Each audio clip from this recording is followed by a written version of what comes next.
Vigwe Egwegu, who's a policy advisor at Development Reimagined and co-founder of AfriPolitica, a non-partisan think tank on Africa.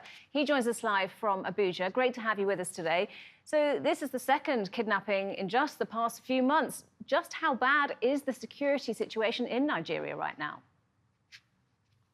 At the moment, it's terrible because we're looking at back-to-back attacks against students in a short period of time. And as it is right now, we would have to call on the government to step up its activities, security and in securing schools, because it cannot continue to happen. We're seeing these attacks, and it doesn't seem to stop because with the proper measures to be taken to address the situation are not being put in place. If the federal government just changed the service chiefs, that's the Chief of Army Staff, Navy and Air Force, and all of the top-tier leadership of the military, and we hope that with this new leadership, we will see a change in strategy and tactics that will deliver better results on the ground. Our thoughts obviously turn to Boko Haram, who've been behind similar kidnappings in the past. What's enabled them to operate so freely? So one of the things you have to realize is this is a new territory, I would say, for Boko Haram, because Boko Haram has historically been confined to the northeast of Nigeria. So you will hear attacks in Borno State, in Yobe State, and Adamawa State, mostly in Borno State. But this attack is happening in the north central or northwest, slightly northwest, in a state called Niger State. So in Niger State is historically not an area Boko Haram or Islamists operate. But what we're seeing now is that there is a linkage, or there is this spread of this type of kidnapping that we've already seen for Boko Haram into the northwest of Nigeria. Recall in December 17 last year, we saw kidnapping of over 347 students in Kankara in Katsina State. So Katsina State is also in the northwest. So these are two major attacks against school happening in an area that is not known for Boko Haram attacks. And you would find in Nigerian media and many other senior officials reporting this as bandits. Maybe there is the concern, they don't want to use the word Boko Haram, but regardless, what we know is that there will definitely be that connection, because even earlier last year, we saw that report that says Boko Haram is looking to spread further southwest and even westwards. And it's going to be very dangerous for Nigerians and in securing this country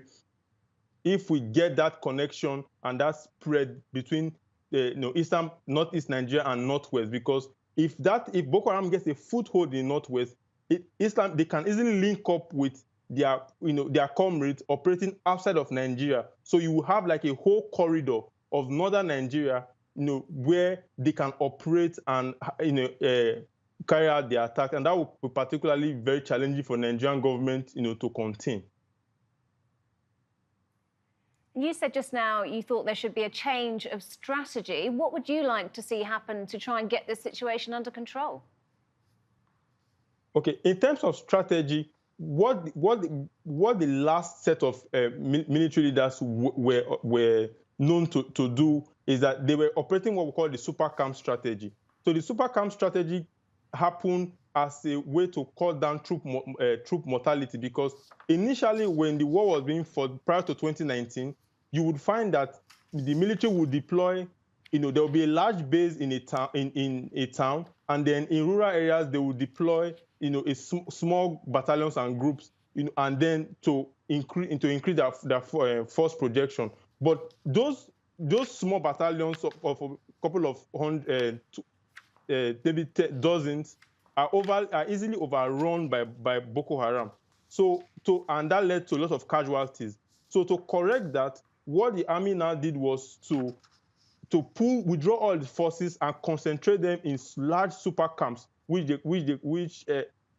where they now launch, let's say, counter attacks, right? But the problem with that is, when they withdraw their troops to concentrate them in those large super camps, yes, it did reduce troop fatality, but it left those communities at the front lines vulnerable. And that vulnerability has been exploited over and over again by by Boko Haram. A good example was what happened in November last year. Is Zabamari attack where Boko Haram went into a community, the rice farm, and killed dozens of rice farmers. So what needs to be done is that tactical trade-off between the lives of troops and the safety of community has to be merged and bridged. We have to find a way where we can still reduce the exposure and troop fatality, but also maintain the security of communities at the front line of this insurgency war. Okay, Ovigwe Egwegu, great to get your thoughts today. Thank you.